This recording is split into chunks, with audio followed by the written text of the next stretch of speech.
Okay, so time for our second talk from Johannes Ewald from the Webpack core team and also from Peerigon and the company in Augsburg. So welcome to the React meetup and we're happy to have your talk here. Hi, welcome to my talk about the future of JavaScript bundlers. Do you know the city in the background? Amsterdam, yes. So I gave this talk 1 month ago at this lovely little conference, Developer Frontend Love. It's a really good conference. I can recommend it. It has the biggest screen you have ever seen, and so you will be able to read all the code examples there and never ask to increase the font size because it's insanely big. So I'm Johannes. I founded this company with my friends. It's called Peerigon. We are a web agency based in Augsburg. And I'm also a member of the Webpack core team. And first of all, a short disclaimer. So the opinions in this presentation are my own. It's not the opinion of the Webpack team. And you will see why.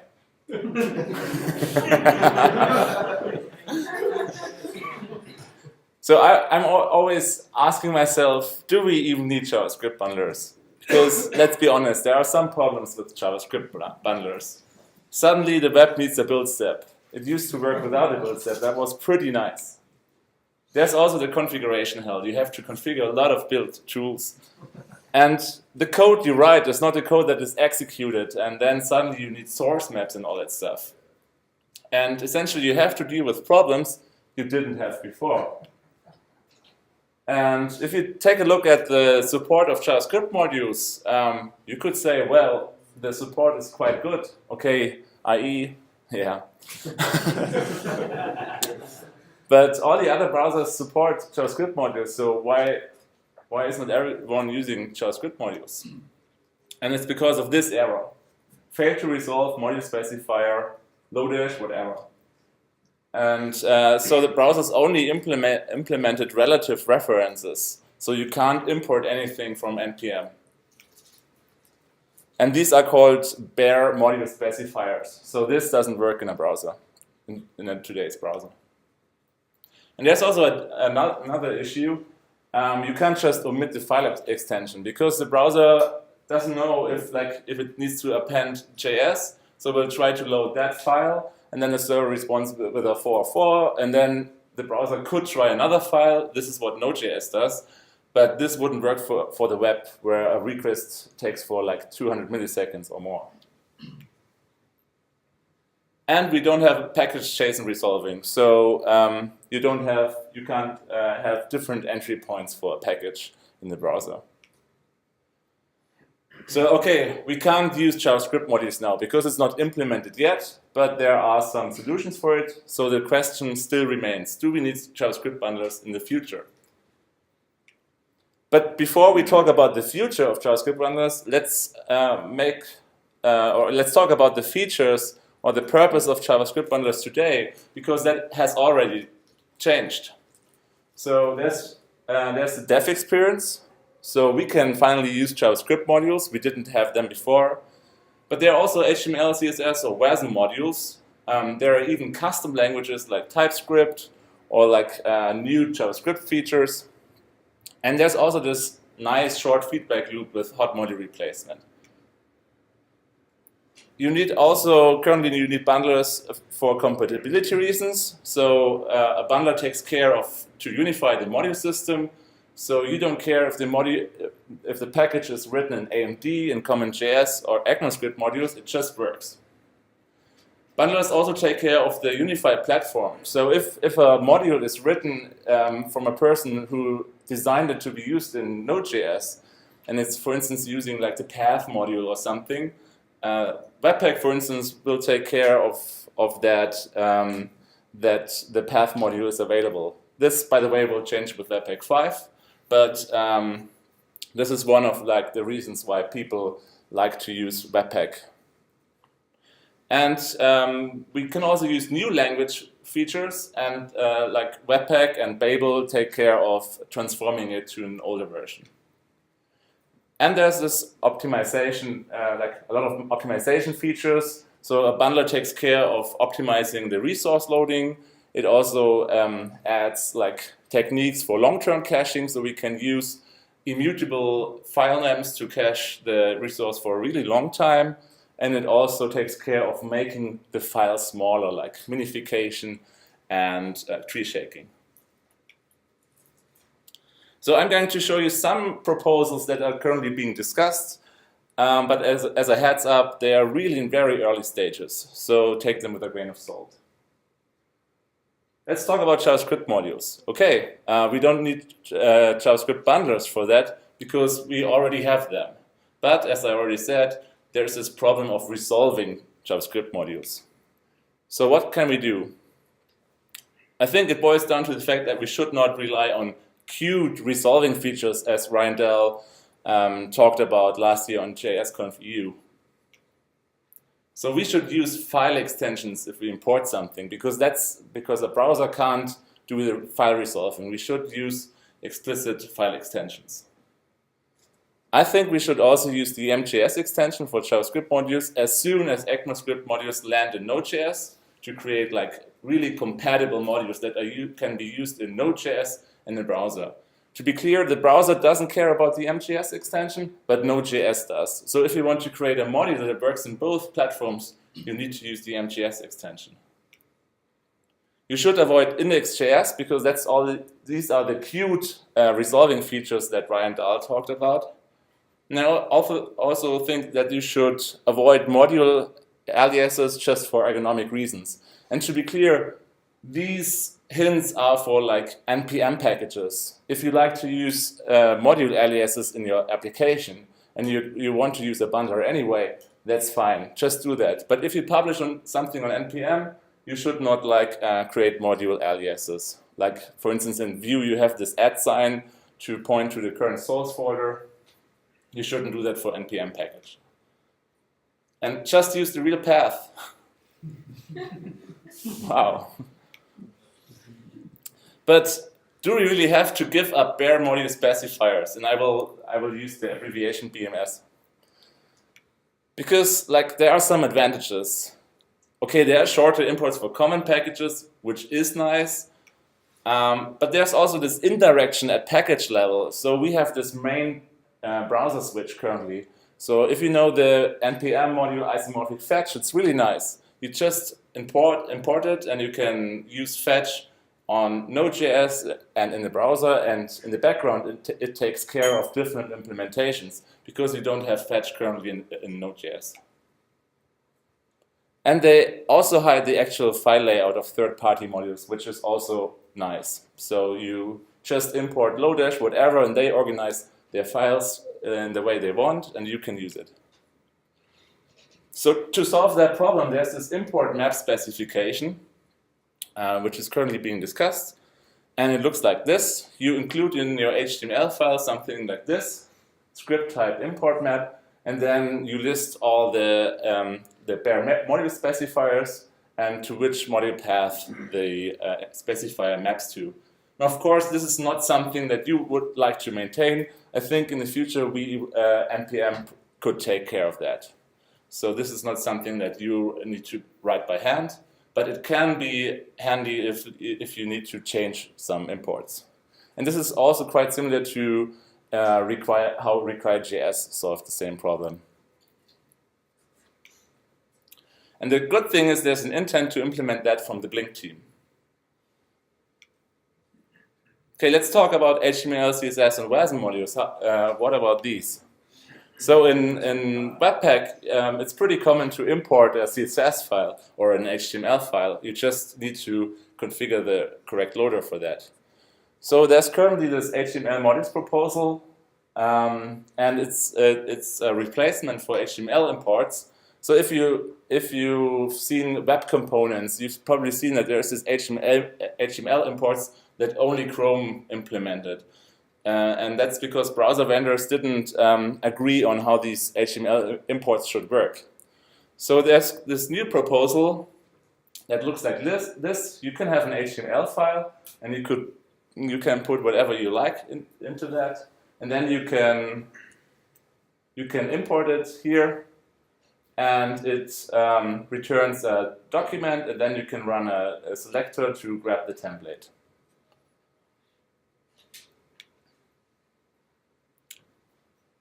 And the cool thing is that if you have a script tag here, you can export values from it, and you can import these values here. So these script tags are treated as ECMAScript modules. And this actually looks pretty similar to Vue.js single file components, and I really think this is really exciting.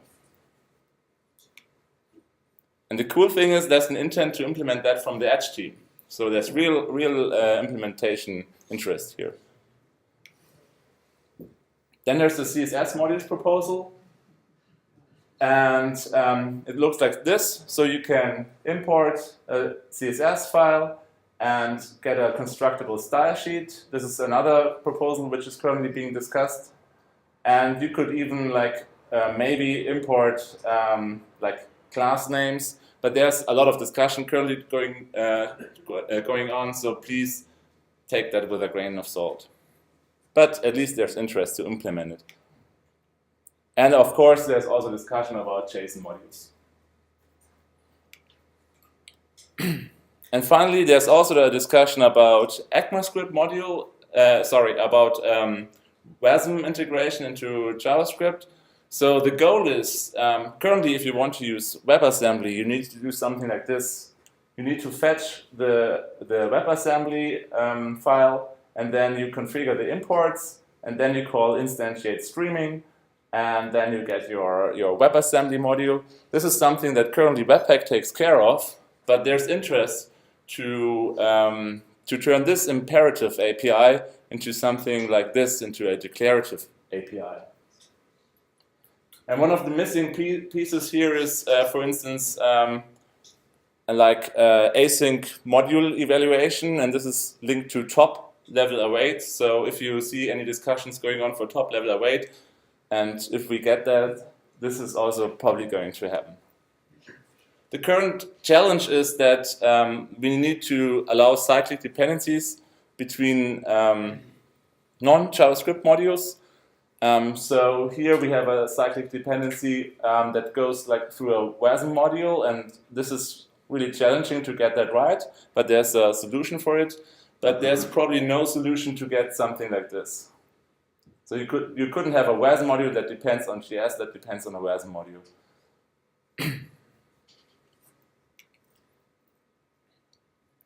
What about custom languages such as TypeScript? So there used to be this loader proposal in 2016, and it was just too big, and people started to break it up into smaller pieces. So one thing, they tried to define the system.import, which is currently the dynamic import here, which is still stage 3, so it's not decided yet, but there's a big interest to get that done.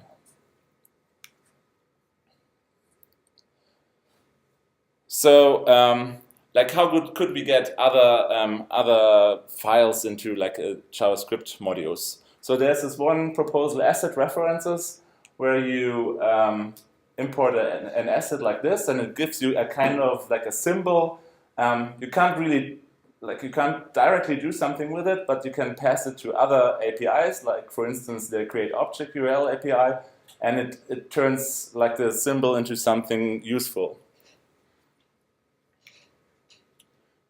And there's also this proposal, but I'm not there's not a high confidence that it's going to make it, but that would also really nice. You could define that this asset should be treated as, for instance, a object URL.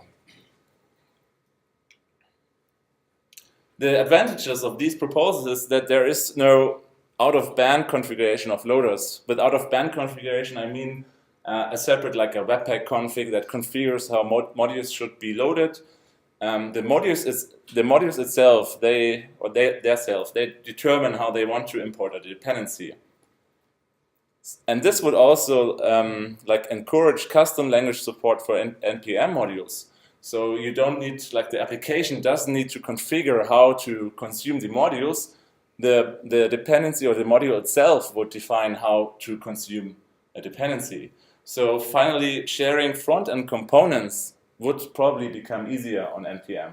Currently, it's really, really hard to do it right.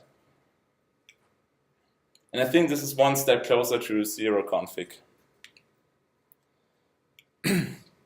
So one thing to note is that these proposals do the resource transformation on runtime.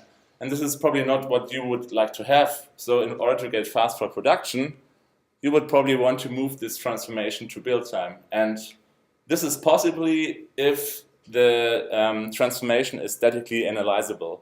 And this is why we from the Webpack team are talking to the standard committees that new language or web platform features should be statically analyzable, because then we can do these kind of optimizations on build time.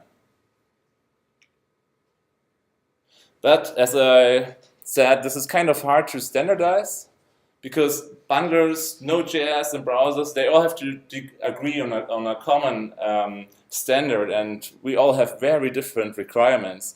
So sometimes people say, oh, I don't care about browsers, I don't care about Node.js, I don't care about bundlers, and this is not something that brings us forward. So I would really like to encourage everyone to we need to get this right, so we don't have to deal with a mess in 20 years. There's an interesting alternative to loaders, and this is Babel plugin macros, and I really like that. So Babel plugin allows you to evaluate code on build time. So if you think of this dependency here, it's called preval, and I pass in a string, and it evaluates this string on build time, and whatever you assign to module.exports is the result of the final module that is going to be shipped to the browser. And the interesting thing is also that the build dependency preval is removed from the bundle, so you don't have the dependency here anymore. So for instance, you could do something like this. You could say, if I want to have the milliseconds of 1 day or 2 days, and you could write it like this, and it would change the code to that. But how can this substitute loaders? So for instance, if you know the raw loader in Webpack, you could write it like this, and it would read the contents of README MD and inline the contents of it. And here I have a little bit bigger example. So for instance, if you imagine you have this image JPEG and you want to get the data as an image URL, but you also want to get the dimensions to inline the width and the height to avoid layout thrashing when that the page doesn't jump around. You could write it like this. So you import the image URL, which is an object URL. It contains already the data, and you get also the size. And then you create an image tag with the image URL and with the width and height. And I think this is also a good example why modules should be able to configure their own loaders, because sometimes you need to import the same dependency and you need different aspects of it, like the image data and also the image dimension. But how would that work without Babel? So if this object URL macro would have this packet switch, and the main would point to the implementation that does it on build time, and the browser would point to an implementation which does it on runtime, this could work without Babel, without using Babel. But the current problem of these Babel macros is that they require synchronous I/O on build and on runtime, which is, of course, not something you would really like to have. So this still needs improvement, but I think it's a nice idea. So what about the short feedback loop? The cool thing is that if we can do all these transformations on runtime, we don't need a build step anymore. We have this nice property of the web, that we can run things without a build step. But in order to make that really fast, we need to cache the transformations, which is solvable, but yeah, again, complex, but it can be solved by an NPM package. So you as a application developer don't need to like take care of that. And if we wanted to use a hot module replacement, we would still need a dev server with WebSockets integration. But I think it's doable. So now we have the first column. Let's talk about compatibility. Unified module systems. And I think that authors will slowly adopt the common denominator. ECMAScript modules, imports without explicit file, imports with explicit file extensions, and using the MJS file extension for ECMAScript modules. And my hope is that bundlers won't be necessary because of compatibility reasons. We just need to get that right.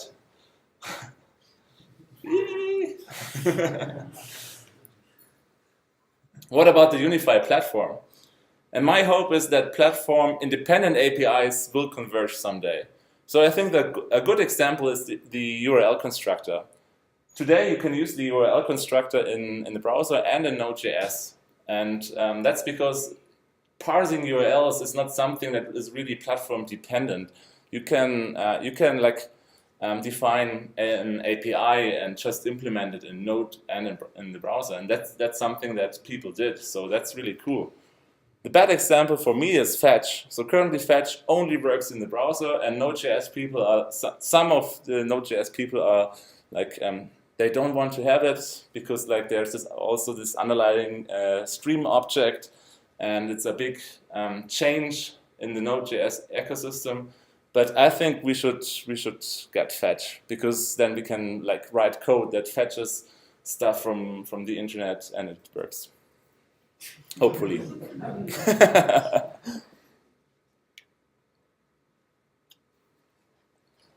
And there's also this proposal to extend the standard library and that you import new stuff with, import something. It's really interesting. What about new language features? So I think that they will be less relevant with evergreen browsers when IE is finally dead. But and also JavaScript now has this incremental language, these incremental language updates, which makes so we have smaller steps. But I think that we will probably still need these in production builds, because I assume that developers will be like that they always want to use new features, and so we need this kind of transformation for production builds. That's my guess. And also polyfills still require a lot of manual configuration. So what about this idea of automatic polyfills? So what if library authors annotated what polyfills they need? Build tools like bundlers could just import these polyfills and it would work. So we talked about the compatibility column. Let's talk about the optimizations. What about optimized resource loading? And there's a big elephant in the room. So should we even create chunks with ECMAScript modules in HTTP push? So with chunks, I mean these big concatenated files. Why don't we serve them individual and use HTTP push to push all the modules that are required to the client? And so HTTP push is this feature where you can push resources proactively to the client after the first request. So if the client requests index.html, you can push the styles, the JavaScript modules, because you know that the client is going to need them. So unfortunately there's no clear answer yet, and it's also very difficult because we need to consider many factors. The current problem with ECMAScript modules in HTTP2 push is that browsers haven't optimized native modules yet. It's still a lot faster to have a big script tag instead of a lot of small modules. But this will hopefully change as browser vendors optimize that. And currently there's also an inconsistent H2 push implementation. So Jake Archibald wrote a big article that explains that currently it's not really usable, like there are many problems. But this will also eventually change, I guess. But the big problem is that pushing resources to the client when the client already cached the resources worse than no push. So we really need to find like a solution for that problem, that if the client has this resource cached, we can't just push it. And text compression algorithms like gzip are more effective on bigger files. So we need to measure that, if it's better to serve small files or bigger files. And I think you can summarize it that with H2 push is still hard. And so Google engineers published a document, Rules of Thumb for H2 push in 2016, and I think it's still relevant. And it boils down to the fact that you just push the initial resources, for instance, render critical CSS, but probably nothing else. But this might change. We need to measure that. So unfortunately, I can't answer that question. We need to, wait. Okay, but let's assume that we really wanted to use H2 push. How would it work? So I think there are two possible solutions. You could use an empirical approach, and there's actually already a module. It's called Node H2 Auto Push, and it tries to learn what to push by observing client requests. So it sees, okay, the client got an A.js, and shortly after it requests a B.js and a C.js and these styles. Then the implementation learns that these dependencies are connected to each other, and that you can't use A.js without B and C. So this is the empirical approach. But you could also use a bundler which generates a dependency graph on build time and pass like this, the result of this analysis, pass this to the H2 server.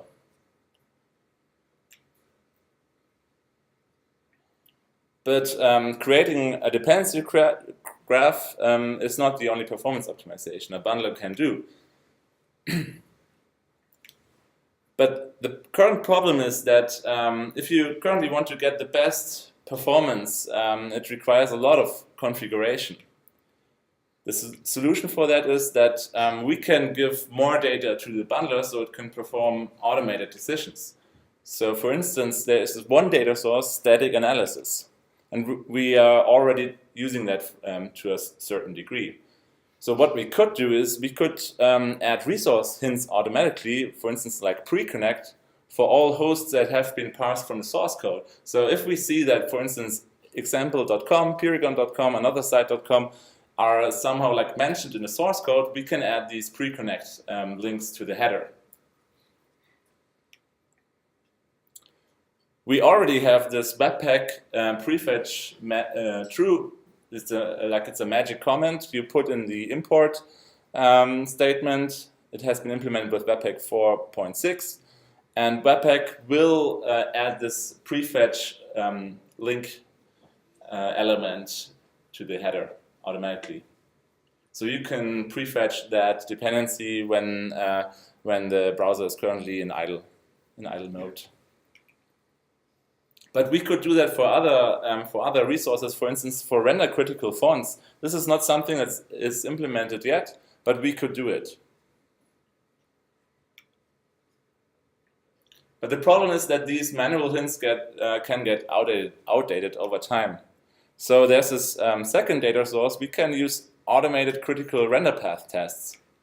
So the idea is that we have an automated test that navigates to popular routes, and the bundler captures relevant performance data. And so the bundler decides which resources need to optimize and to prioritize. So for instance, we could create optimized subsets of fonts based on the actual usage of glyphs. And there are already packages. So there's a subfont package and also the glyph hanger package. And it creates smaller fonts with just the glyphs that we need. Another example is that we could inline render critical CSS. And this is already a popular feature of CSS and JavaScript libraries, and I expect to see this more. And there's also this critical package which already does that. We just need to connect everything and need to get a good developer experience for that. And I think this kind of approach works especially well with the Jamstack. So where you pre-render application or websites, for instance, for a blog where you know the content ahead of time. But these automated tests are also error prone because we as a developer have to select the popular routes. What if instead of artificial usage data, we used real usage data? I'm going to leave that GIF for quite some time.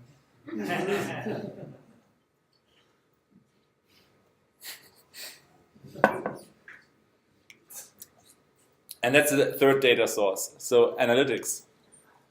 And this is called data-driven user experiences. When real usage data drives the decisions about how to optimize the app. And the funny thing is this is already possible today.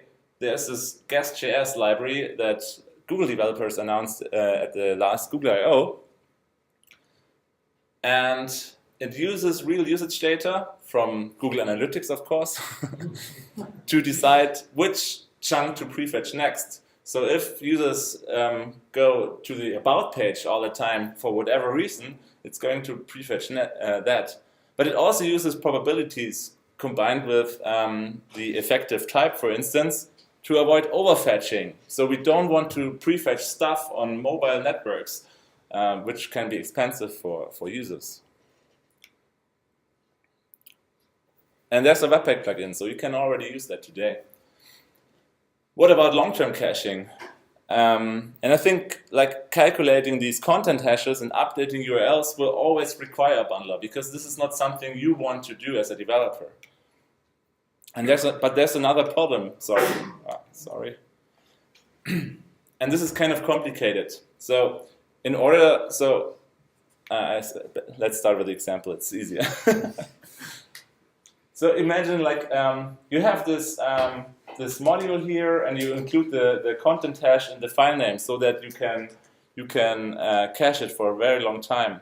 And you import something, and then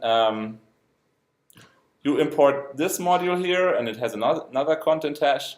So imagine if this content hash here changes. Like, for instance, someone changed the implementation of something, MJS, and imagine this changed. Then this hash will also change because the hash here is in the content of the module. So a single module, like a single change, invalidates a lot parts of the module graph. So this is really a problem. And how could we solve that?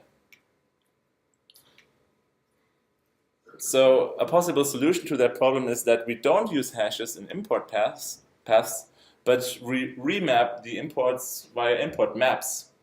So we just use here the regular module paths and map it to a hashed path. And this is something that a bundler would do. What about smaller file sizes?